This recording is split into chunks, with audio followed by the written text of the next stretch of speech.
पुढच्या बुलेटिनची सुरुवात महत्त्वाच्या बातम्यांनी. महत्त्वाच्या बातम्या. प्रायोजक जगन्नाथ गंगाराम पेडणेकर ज्वेलर्स, एक सुवर्णमय परंपरा.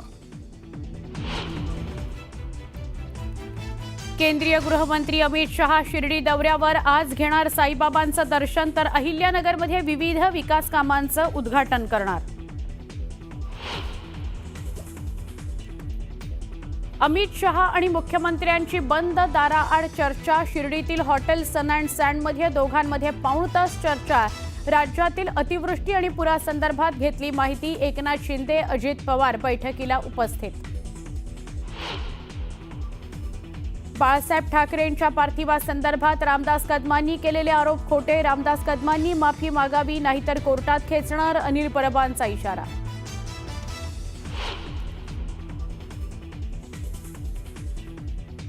रामदास कदमांच्या बायकोनं जाळून घेतलं की जाळलं, अनिल परबांचा सवाल. तर रामदास कदम ठोकणार अनिल परबांवर मानहानीचा दावा.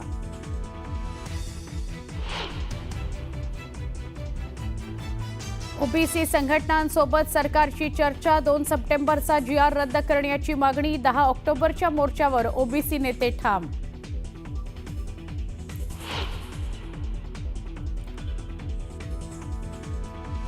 GR रद्द होऊ शकत नाही. ओबीसी नेत्यांच्या मागणीवर मनोज जरांगे संतापले. ओबीसी नेते राजकारण करत असल्याची टीका.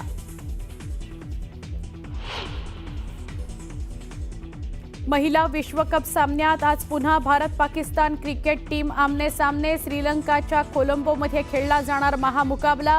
दोन्ही संघांमध्ये हस्तांदोलन होणार नाही.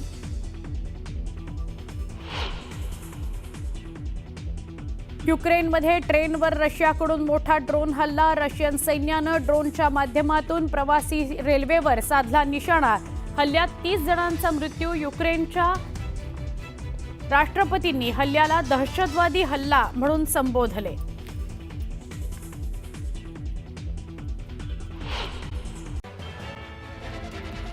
एक महत्त्वाची बातमी आपण स्क्रीनवर बघतोय. मनोज जरांगे आंदोलनानंतर हैदराबाद गॅझेटचा GRच्या अंमलबजावणीचा निर्णय झालेला होता.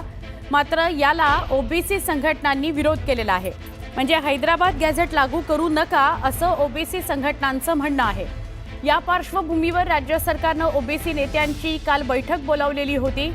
राज्य सरकारनं ओबीसी संघटनांसोबत चर्चाही केली. या बैठकीत छगन भुजबळ आक्रमक झालेले बघायला मिळाले.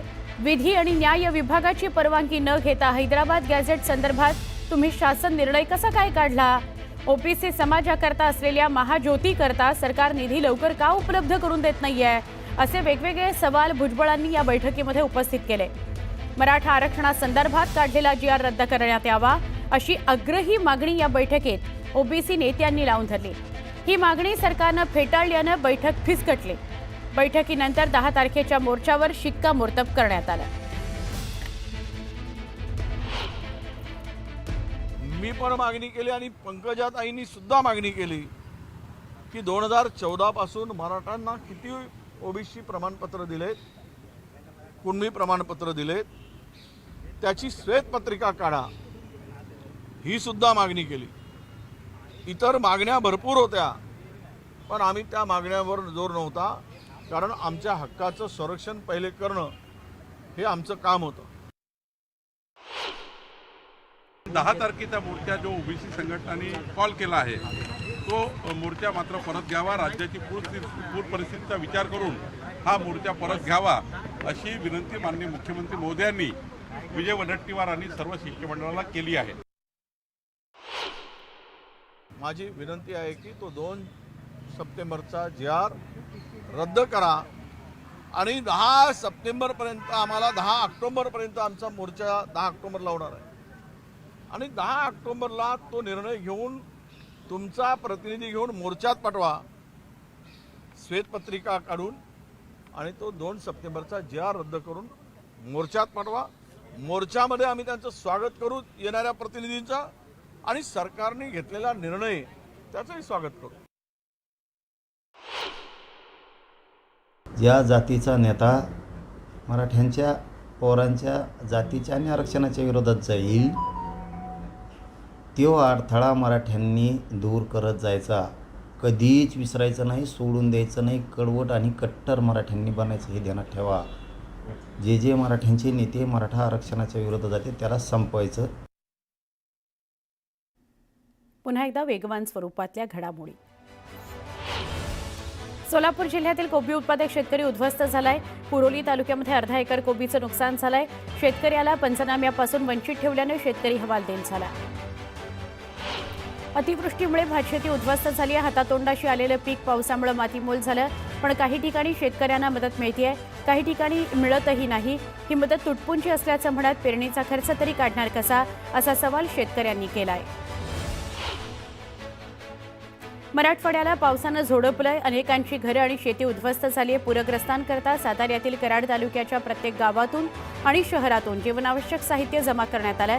मराठवाड्यातील शिरूर, कासार, जाट, नांदूर, पाटोदा या गावांचं अनेक ठिकाणी हे साहित्य पोहोचवलं जाणार आहे.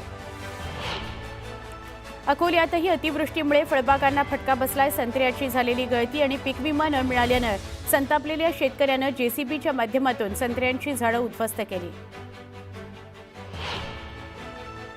हिंगोलीच्या औंढा नागनाथ इथं शालेय विद्यार्थ्यांनी राज्यातील पूरग्रस्तांना मदतीचा हात दिला.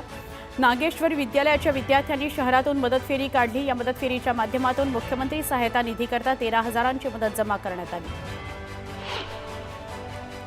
अतिवृष्टी आणि पूरपरिस्थितीमुळे बीडच्या कपिलधारवाडीमध्ये रस्त्यांच्या भेगा आणि घरांना तडे पडलेत. त्यामुळे भूस्खलनाचा धोका निर्माण झालाय. गावकऱ्यांमध्ये भीती आहे. पुढच्या वर्षी राज्यात मेगा सरकारी नोकर भरती अत्यंत पारदर्शक आणि गतिशील पद्धतीनं करण्यात येईल, अशी घोषणा मुख्यमंत्री देवेंद्र फडणवीस यांनी केली. 10,309 जणांना नोकरीची प्रमाणपत्र देण्याच्या कार्यक्रमावेळी ते बोलत होते. दिवाळीच्या तोंडावर महावितरणनं वीज दरवाढ जाहीर करून ग्राहकांना महागाईचा झटका दिलाय.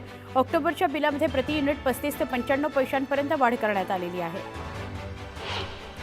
अरबी समुद्रात निर्माण झालेल्या शक्ती चक्रीवादळाचा परिणाम 7 ऑक्टोबरपर्यंत मुंबई, ठाणे, पालघर, रायगड, रत्नागिरी, सिंधुदुर्ग या किनारपट्टीलगतच्या जिल्ह्यांमध्ये बघायला मिळणार आहे. त्यामुळे तिथं मुसळधार पाऊस पडू शकतो. त्यामुळे मच्छीमारांनी पुढील काही दिवस समुद्रात मासेमारी करता जाऊ नये असं आवाहन स्थानिक यंत्रणांनी केलं आहे. नाशिक त्र्यंबकेश्वर सिंहस्थ कुंभमेळ्यासाठीची पायाभूत सुविधांची सगळी कामं दर्जेदार आणि गतीनं पूर्ण करण्यात यावीत, असे निर्देश मुख्यमंत्री देवेंद्र फडणवीस यांनी दिले. नाशिकमधील नवीन रिंग रोडचं काम कोणत्याही परिस्थितीत पूर्ण करावं. तसंच साधूग्राम टेंट सिटीसाठीची भूसंपादनाची कामं सुद्धा गतीनं पूर्ण करावीत, असे निर्देशही त्यांनी दिले आहेत. शिक्षण विभागानं सुरू केलेल्या स्वच्छ आणि हरित विद्यालय रेटिंग योजनेअंतर्गत महानगरामध्ये महापालिकेच्या आणि उपसंचालक अंतर्गत 1040 शाळांनी 100% सर्वेक्षण पूर्ण केलेलं नाही. याबाबतचा अहवाल शिक्षण विभागानं नुकताच जाहीर केला. दुसरीकडे शाळांमध्ये विद्यार्थ्यांना शिकवण्याकरता पुरेसा वेळ हवा आणि त्याकरता पंधरवडा जाहीर करण्याची वेळ आल्याचं मुख्याध्यापकांनी सांगितलं आहे. पालिकेनं 4 शाळांचा पुनर्विकास करण्यासाठी धोरण आखलं आहे. त्यानुसार 10 मजल्यांच्या इमारती उभारण्यात येणार आहेत. यात अत्याधुनिक वर्ग आणि अन्य सुविधा, तर वरच्या मजल्यावर सभागृह, कौशल्य कक्ष आणि अंतर्गत खेळांकरता सुविधा असणार आहेत. आर्थिक वर्षाच्या पहिल्या 6 महिन्यांमध्येच महापालिकेच्या कर निर्धारण आणि संकलन विभागाकडून जवळपास 3,100 कोटींचा मालमत्ता कर संकलित करण्यात आला आहे. यंदा पालिकेने 7,700 कोटींचा मालमत्ता कर संकलित करण्याचं उद्दिष्ट ठेवलं आहे. आता व्हॉट्सअॅपद्वारे LPG गॅस सिलेंडर बुक करण्याची सुविधा सुरू करण्यात आली आहे. यामुळे गृहिणींना दिलासा मिळाला आहे. कॉलद्वारे सुद्धा सिलेंडर बुक करता येतो, परंतु अनेकदा कॉल कनेक्टच होत नाही, नेटवर्क समस्या येते. यामुळे सिलेंडर बुकिंग करताना अडथळा येतो आहे. पण व्हॉट्सअॅपद्वारे तेव्हा सहजपणे सिलेंडर बुक करता येतोय. साताऱ्यात पावसानं विश्रांती घेतल्यानं गेले 2 महिन्यांपासून सुरू असलेल्या कोयना धरणातील पाण्याचा विसर्ग पूर्णपणे थांबवला गेलाय. कोयना धरण सध्या पूर्णपणे भरलंय. सिंचनाची चिंता मिटली आहे. वर्ध्याच्या हिंगणघाट इथल्या कारंजा चौकात दुर्गादेवीच्या मूर्ती विसर्जनादरम्यान 2 गटांमध्ये चांगलाच वाद झाला.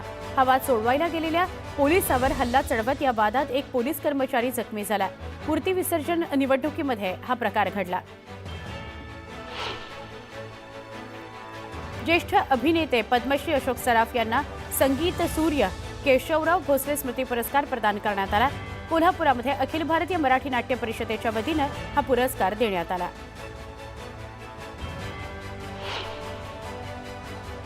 एक छोटासा ब्रेक पहा फक्त न्यूज 18 लोकमत.